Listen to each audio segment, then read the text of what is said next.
আর আরও কিছু সংবাদ জানাবো এক নজরে।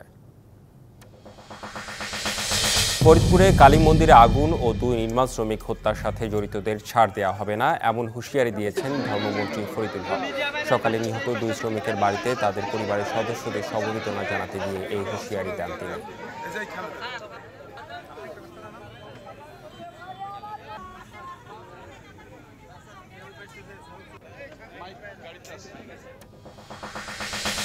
বঙ্গবন্ধু শেখ মুজিবুর রহমানের ১০৫তম জন্মবার্ষিকী উপলক্ষে রংপুরে ফটো সাংবাদিক, ডকুমেন্টারি ও চলচ্চিত্র নির্মাতা ফিরোজ চৌধুরীর ১৩তম একক আলোকচিত্র প্রদর্শনী চলছে। বুধবার থেকে নগরীর পাবলিক লাইব্রেরি মাঠে 5 দিন ব্যাপী এই আলোকচিত্র প্রদর্শনী চলছে।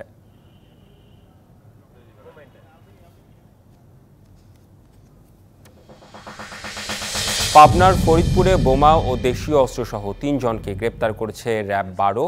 ডাকাত দল লুটের প্রস্তুতি নিচ্ছে এমন খবরে অভিযান চালিয়ে 3 জনকে আটক করা হয়। আটকদের বিরুদ্ধে পাবনা সহ বিভিন্ন থানায় হত্যা, ডাকাতি সহ একাধিক মামলা রয়েছে।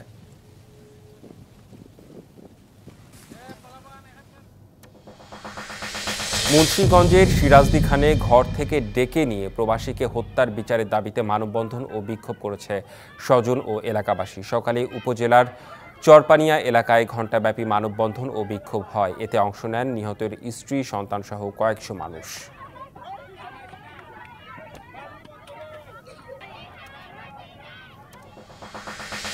সুন্দরবনের সাতক্ষীরা রেঞ্জের নোটাবেকি এলাকায় বাঘের আক্রমণে মৌয়াল মনিরুজ্জামান বাচ্চু নিহত হয়েছেন। মধু সংগ্রহের সময় হঠাৎ বাঘটি তাকে আক্রমণ করে।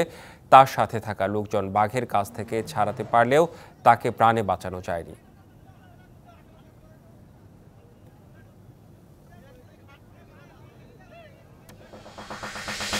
যশোরে ইউনিয়ন পরিষদের গ্রাম পুলিশ বাহিনীর সদস্যদের 30 দিন ব্যাপী বুনিয়াদী প্রশিক্ষণ কোর্স শুরু হয়েছে।